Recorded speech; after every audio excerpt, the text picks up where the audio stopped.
Olá, já estamos de volta para mais uma edição do FAMESP Notícias para você, mais uma ação importante. Nós vamos destacar no programa de hoje ações que fazem com que você tenha conhecimento e perceba, o que acontece ao nosso lado, todo dia, a gente às vezes não percebe. Hoje nós vamos falar de prematuridade.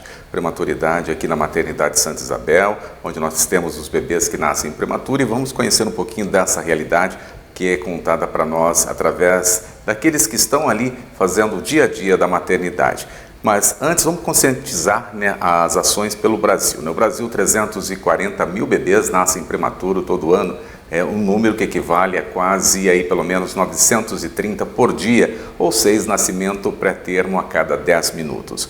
Com o tema Garanta o contato pele a pele com os pais desde o nascimento, a campanha de 2022 para o mês de novembro, ou Novembro Roxo, tem como objetivo conscientizar a população para os cuidados também e a prevenção da prematuridade. A gente que tem esse destaque, percebe e acompanha todos os momentos, o próprio Ministério da Saúde terá vários movimentos, a maternidade também aqui em Bauru, com várias ações importantes, mas agora nós vamos destacar e compreender um pouquinho mais esse serviço tão importante que é desenvolvido pela Maternidade Santa Isabel de Bauru, a nossa região, e também para mais 17 municípios. Vamos conhecer através do Adilson. Adilson é diretor administrativo e vai trazendo esse importante relato para que a gente conscientize também da importância da maternidade e dela contextualizada em nossa região. A Maternidade Santa Isabel, ela atende os 18 municípios da região, e ela atende também a baixa, média e alta complexidade. O importante é ressaltar esses casos mais complexos que vão para que os pacientes estão na UTI neonatais, são casos mais complexos de alta complexidade. Administrativamente, o Adilson nos trouxe também essa profissão importante, Adilson, que a gente percebe nessa construção que vai se perdurando todos os momentos na construção de um melhor profissional todos os dias. São profissionais bem preparados e que têm condições plenas de dar um ótimo atendimento para todos os pacientes e acompanhantes que estejam aqui dentro, inseridos na Maternidade Santa Isabel. Como a doutora Emília, que atende aos pais, percebe todo esse processo importante e agora compreender os desafios importantes também para que possa cada vez mais aprimorar e cuidar melhor dos recém-nascidos. Em relação à criança, para a gente que é neonatologista da área, é muito gostoso lidar, Mesmo que sejam prematuros, é sempre um desafio, porque é uma caixinha de surpresa, cada bebezinho vai evoluir de uma forma, Não são todos iguais, E o desafio maior para a gente, na verdade, é o acolhimento com a família, Porque é uma quebra de expectativa dessa família, Que sonhou com a criança nascer no termo, é uma criança que chegou antes da hora, é uma criança que a gente não consegue dar muita previsão futura, A gente consegue falar dia após dia, então a gente consegue dizer o hoje, Como que esse bebê está hoje? A família quer que a gente às vezes fale, você vai ficar bem, e aí é um trabalho multiprofissional, de acolhimento, para que essa família possa estar preparada pelo que está por vir, Então, esse é o grande desafio, é acolher tanto bebê quanto família, E é uma experiência gostosa, é desafiadora. Você sabia que de janeiro a outubro de 2022, a Maternidade Santa Isabel recebeu 701 novos bebês. Destes, 329 tiveram necessidades especiais e tiveram que passar pelas UTIs neonatal. Então, um número bem expressivo para que a gente entenda. E também, mais de 489 bebês passaram pelo ambulatório de prematuridade e com atendimento de excelência.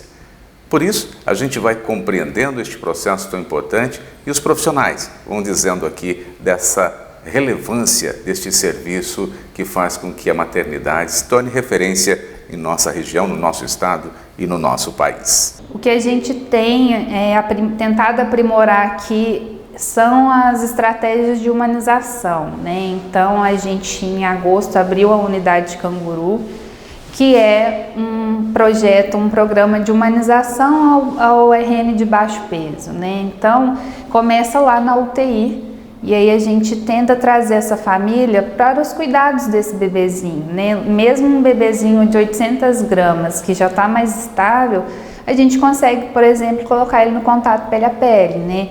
Então a gente coloca esse bebê aos cuidados da mãe e aí melhora o vínculo da família com esse bebê, né? Então a gente tenta trazer ao máximo a família para os cuidados diários, né? Porque a gente vê que o bebê que a família é presente, ele vai muito melhor que aqueles que a família não consegue estar tão presente, né? Então a gente realmente vê na prática a associação do quanto que é importante a gente estar junto com a família. Então a gente acha que a gente está diferenciando nesse aspecto, né? A gente tem tentado trazer ao máximo essa relação e fortalecer esse vínculo. Família, equipe, família, bebê. A doutora Marina também, que atende diretamente aos pais, né, fala dessa reação, dessa apresentação dos casos aos pais. Deve ser difícil nós entendermos que estamos de fora. Imagine quem está passando por aquele momento tão difícil, né? Porque nós esperamos ir até a maternidade quando estamos esperando os nossos filhos, que eles tenham aí um nascimento natural, normal, mas a prematuridade, ela acontece. Nós já trouxemos números aqui importantes que faz com que a gente também avalie e apresente como será a reação desses papais, desses familiares. É um processo, acho que esse primeiro momento é um processo mais delicado, né? É muito variável esse primeiro impacto, né? De acordo com o que a família espera. Às vezes tem até um sentimento meio de negação, né? A gente tenta passar conforme a idade estacional os riscos, né? Todos e muitos. A gente fala bastante e no final eles falam, mas tá tudo bem então, né? Então é difícil assim para entender que não é só um nenenzinho pequenininho, né? Um nenê imaturo, com os órgãos imaturos que a gente não sabe ao certo como cada um vai evoluir. Mas, ao mesmo tempo, o neném nasceu, né? Que não foi de 40 semanas, né? Mas ele nasceu. Então esse primeiro contato que ele tem, que ele vê o nenê, que ele geralmente está assustado, o nenenzinho está com dispositivo, mas a gente tenta acolher a família e fazer esse momento de conhecer o nenê dele de uma forma mais humanizada, apesar de qualquer outra coisa. E eu acho que isso é importante. Depois de muita dor, muito trabalho, muitas ações para que essa criança ficasse boa, felizmente tem a hora da alta. Como será aí para os profissionais este momento tão importante? A hora da alta sempre é bem emocionante, assim, né? São internações geralmente um pouco mais prolongadas, então a gente fica convivendo com essa família, a gente passa por todas as fases, né? Então é um momento bem gratificante para toda a equipe, porque é um trabalho em conjunto, né? Bem multidisciplinar, então a gente conta com o apoio de muitas especialidades, né? Da fisio, fono, da enfermagem, da terapia ocupacional, da psicologia, do serviço social, e acho que é uma vitória de todos quando eles vão para casa. Tivemos aqui vários profissionais colocando as suas informações, o seu trabalho, a necessidade, a importância desse trabalho para que essas crianças tenham aí o cuidado necessário. Mas também tem os pais, né? Aqueles que sofreram desde o primeiro momento, que entraram na maternidade. Quais as reações, quais as dificuldades, quanto amor ali já era despendido àquelas crianças que estavam naquele momento frágil, mas com o cuidado se transformam fortes, como nós vamos ver agora. Em primeiro lugar, era Deus em todo momento, né? Deus vai fazer com que ele supere essa fase, né? Que a gente aguente também, porque é muito sofrimento, né?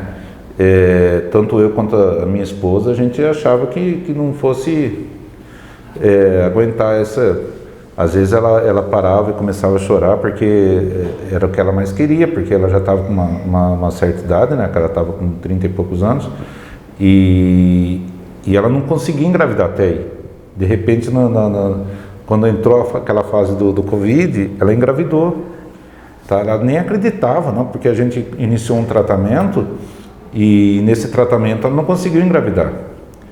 Né? Ela nem acreditava, ela falou, não tô, eu falava para ela, você está grávida, ela não tô, eu falei, tá. Aí fui lá e comprei aquele teste de farmácia e dei para ela. A hora que ela fez o teste, ela veio chorando, porque ela não acreditava. Então a expectativa nossa era muito grande, né? De ser uma criança que viesse no tempo certo, a gente fez os pré-natais tudo certinho, né? Tanto que foi num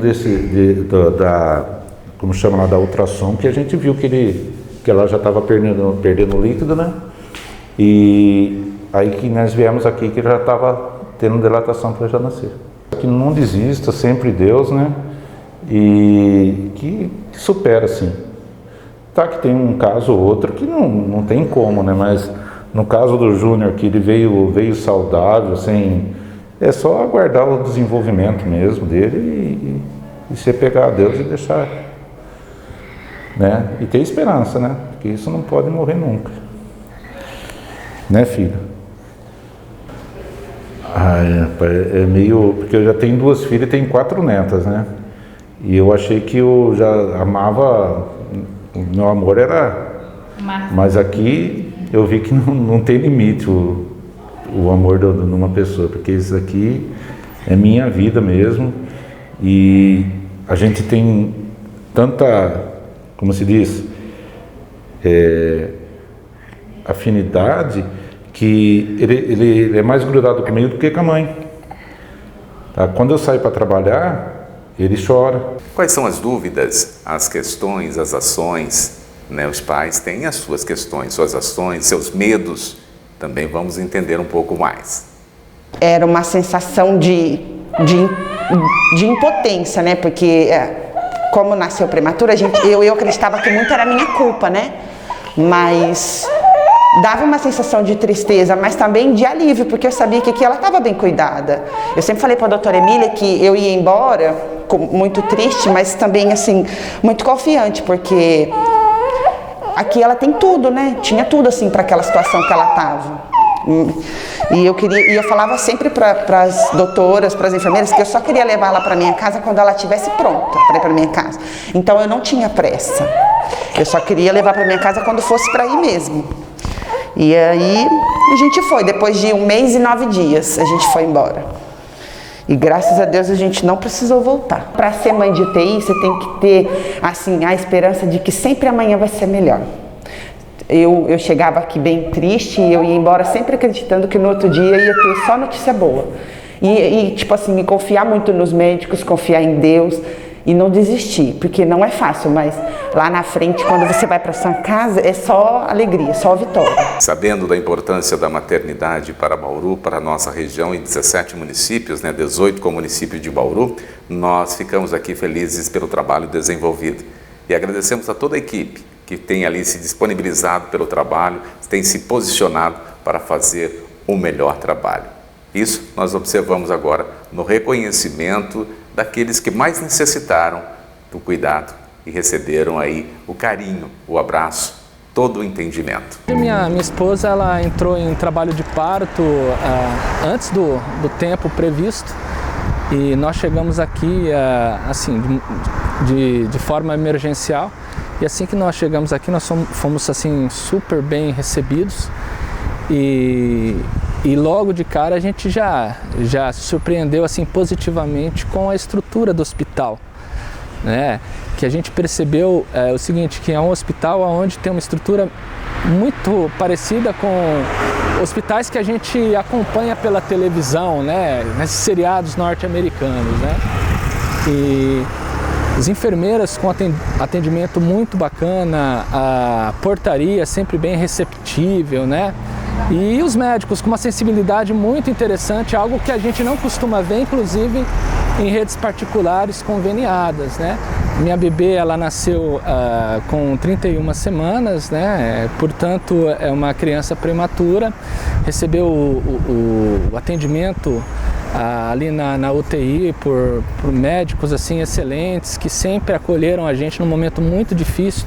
Todo pai de prematuro sabe a situação que a gente passa nesse momento de ver o nosso bebê na UTI, mas os médicos e as enfermeiras, até mesmo o pessoal da portaria sempre nos acalmando, sempre nos dando uma palavra de conforto. E hoje a gente percebe aí o desenvolvimento da nossa filhinha e o tratamento continua o mesmo, sempre o pessoal sempre bem receptivo com a gente, sempre nos acalmando, sempre nos dando uma palavra de conforto. Eu acho que isso é fundamental, eu acho que todos os hospitais deveriam seguir esse exemplo. Nós ficamos aqui por mais uma edição do FAMESP Notícias para você. Na próxima edição, mais uma ação importante, mais movimentos da nossa saúde, da nossa relação, dos hospitais que são geridos pela FAMESP aqui em Bauru, também em Botucatu, Itapetininga e também Tupã, os AMES também que estão aí sobre a gestão da FAMESP. Você conhece aqui os trabalhos e as ações. Até a nossa próxima edição. Tchau, tchau.